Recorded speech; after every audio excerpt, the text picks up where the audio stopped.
So the ego is really an essential part of who we are. It's connected with the brain, and it keeps us safe. So its job is to keep you safe.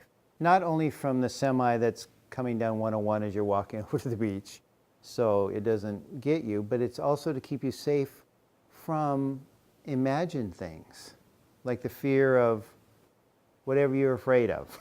I mean, fear is a really powerful force. Fear is the voice of the ego.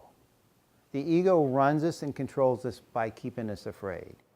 It's not good or bad. That's just what it does. It's a protection agent for us. And, you know, fear doesn't, I mean, ego doesn't plant itself you can't locate an ego any place in your body, as you can't locate a soul any place in your body. As a matter of fact, as we said earlier, the body and the body resides in the soul. Consciousness resides in us as a being, us beyond this physical body.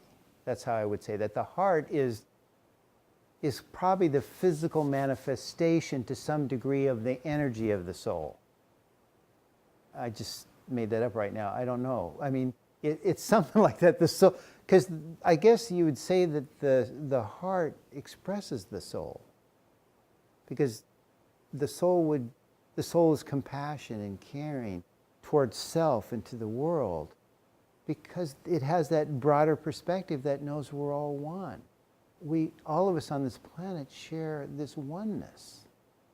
We're this teeny speck on a speck of a planet in an infinitely expanding universe. And people who get ego always go, well, you forgot that you're a tiny little speck on a little speck of a planet in an ever-expanding universe. You actually believe your own thoughts, which is a danger. Believing your own thoughts is a real danger to your own health and well-being. So your best bet is to optimize your thoughts by watching how you think. Because healthy thinking, positive thinking, visualizing, imagining what you want your life to be, all those kind of things expand you out.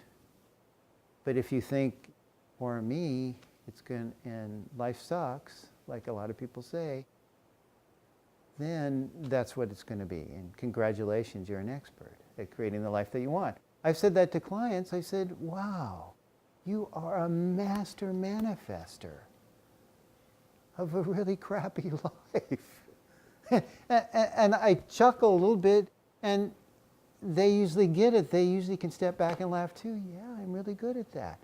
Well, that same exact power to create a wonderful life is within you. You could focus on that. Oh, I guess I could. Yeah. Let's figure out how to do that. Let me help you walk that path. It's more fun. So there's the practical path of just taking control of your own thoughts, being aware, being conscious.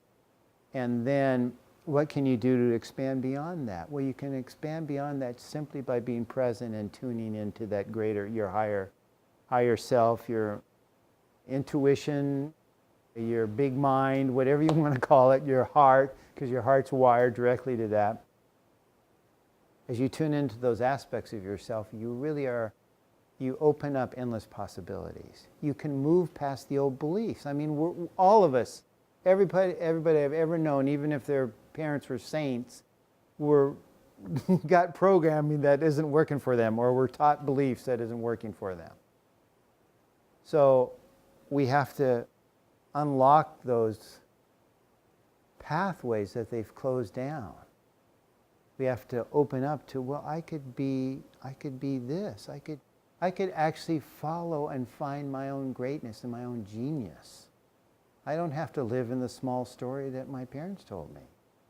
My parents weren't particularly a small story people, but they did have some small stories. And 12 years of Catholic schools really teach you some really small stories.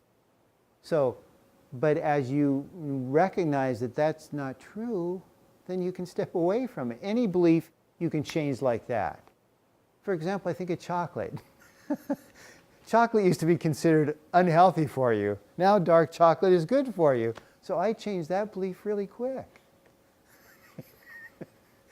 It just became easier. I mean, you can change anything when you have awareness about it. When you have the right information, even though there's so much information that you get, you can be overloaded. Just ask yourself what your own truth is about that. The soul will always, and I mean always, tell you what your truth is about it. You just have to listen to it.